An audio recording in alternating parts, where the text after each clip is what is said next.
ದೆಹಲಿ ರಾಜಕಾರಣದಲ್ಲಿ ಭಾರಿ ಬಿರುಗಾಳಿ ಎಬ್ಬಿಸಿದಂತ ಮದ್ಯ ನೀತಿ ಪ್ರಕರಣದಲ್ಲಿ ಮಾಜಿ ಸಿಎಂ ಅರವಿಂದ್ ಕೇಜ್ರಿವಾಲ್ ದೋಷ ಮುಕ್ತರಾಗಿದ್ದಾರೆ. ಈ ತೀರ್ಪು ಕೇಳಿ ಅವರು ಕಣ್ಣೀರಿಟ್ಟಿದ್ದು ಸತ್ಯಕ್ಕೆ ಜಯ ಸಿಕ್ಕಿದೆ ಎಂದಿದ್ದಾರೆ. ನವೆಂಬರ್ 2021ರಲ್ಲಿ ದೆಹಲಿ ಸರ್ಕಾರ ಹೊಸ ಅಬಕಾರಿ ನೀತಿಯನ್ನ ಜಾರಿಗೆ ತಂದಿತ್ತು. ಖಾಸಗಿ ಕಂಪನಿಗಳಿಗೆ ಮದ್ಯ ಮಾರಾಟದ ಲೈಸೆನ್ಸ್ ಕೊಟ್ಟು ಡಿಸ್ಕೌಂಟ್ ಮತ್ತು ಆಫರ್ಗಳ ಮೂಲಕ ಭಾರಿ ಲಾಭ ಮಾಡಿಕೊಳ್ಳಲಾಗಿದೆ ಅನ್ನೋ ಆರೋಪ ಕೇಳಿ ಬಂತು.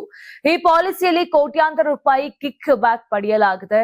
ಇದರಲ್ಲಿ ಆಪ್ ನಾಯಕರೇ ರೂವಾರಿಗಳು ಅಂತ ಜುಲೈ 2022ರಲ್ಲಿ ದೆಹಲಿಯ ಲೆಫ್ಟಿನೆಂಟ್ ಗವರ್ನರ್ ಸಿಬಿಐ ತನಿಖೆ ಆದೇಶವನ್ನ ಕೊಟ್ಟಿದ್ರು.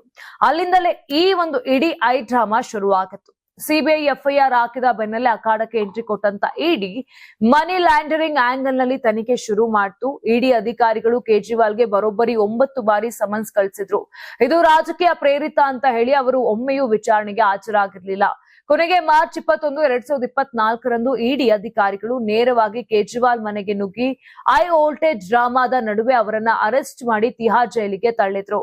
ಸರಿಯಾಗಿ ಅದೇ ಟೈಮ್ ನಲ್ಲಿ ಲೋಕಸಭಾ ಚುನಾವಣೆ ಹತ್ತಿರ ಇದ್ದಿದ್ದರಿಂದ ಪ್ರಚಾರ ಮಾಡೋಕೆ ಅಂತ ಸುಪ್ರೀಂ ಕೋರ್ಟ್ ಮೇ 2024ರಲ್ಲಿ ಕೇಜ್ರಿವಾಲ್ಗೆ 3 ವಾರಗಳ ಕಾಲ ಮಧ್ಯಂತರ ಜಾಮೀನು ಕೊಡ್ತು.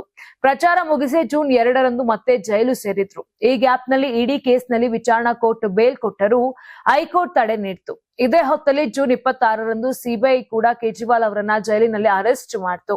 ತಿಂಗಳುಗಟ್ಟಲೆ ಜೈಲು ವಾಸ ಅನುಭವಿಸಿದ ಕೇಜ್ರಿವಾಲ್ಗೆ ಜುಲೈ 12, 2024ರಂದು ಇಡಿ ಕೇಸ್ ನಲ್ಲಿ ಸುಪ್ರೀಂ ಕೋರ್ಟ್ ನಿಂದ ಬೇಲ್ ಸಿಕ್ತು. ಆಮೇಲೆ ಸೆಪ್ಟೆಂಬರ್ 13, 2024ರಂದು ಸಿಬಿಐ ಕೇಸ್ ನಲ್ಲೂ ಷರತ್ತುಬದ್ಧ ಜಾಮೀನು ಲಭ್ಯವಾಯಿತು. ಅದೆಲ್ಲ ಮುಗಿದು ಜೈಲಿನಿಂದ ಹೊರಬಂದ ತಕ್ಷಣ ಸೆಪ್ಟೆಂಬರ್ 17ರಂದು ನಾನು ಭ್ರಷ್ಟನಲ್ಲ ಅಂತ ಜನರ ತೀರ್ಪು ಬರೋವರೆಗೂ ಕೂಡ ಸಿಎಂ ಕುರ್ಚಿಯಲ್ಲಿ ಕೂರಲ್ಲ ಅಂತ ತಮ್ಮ ಸ್ಥಾನಕ್ಕೆ ದಿಢೀರ್ ರಾಜೀನಾಮೆ ಕೊಟ್ಟು ಇಡೀ ದೇಶಕ್ಕೆ ಶಾಕ್ ಅನ್ನ ಕೊಟ್ಟಿದ್ರು. ಈಗ ಸಮನ್ಸ್ ವಿಚಾರದಲ್ಲಿ ಮತ್ತು ಮದ್ಯ ನೀತಿಗೆ ಸಂಬಂಧಪಟ್ಟಂತ ಅವರ ಮೇಲೆ ಇದ್ದಂತ ಕೇಸ್ಗಳಲ್ಲಿ ತನಿಖಾ ಸಂಸ್ಥೆಗಳು ಸಾಕ್ಷಿಗಳನ್ನ ಒದಗಿಸಲು ವಿಫಲ ಆಗಿರೋದ್ರಿಂದ ಅವರನ್ನ ಸಂಪೂರ್ಣವಾಗಿ ದೋಷ ಮುಕ್ತಗೊಳಿಸಿ ತೀರ್ಪನ್ನ ಕೊಡಲಾಗಿದೆ. ಕೊನೆಗೂ ಅರವಿಂದ್ ಕೇಜ್ರಿವಾಲ್ ತಮ್ಮ ಮೇಲಿದ್ದ ಕಳಂಕವನ್ನ ಶಾಶ್ವತವಾಗಿ ತೊಡೆದು ಹಾಕಿಕೊಂಡಿದ್ದಾರೆ.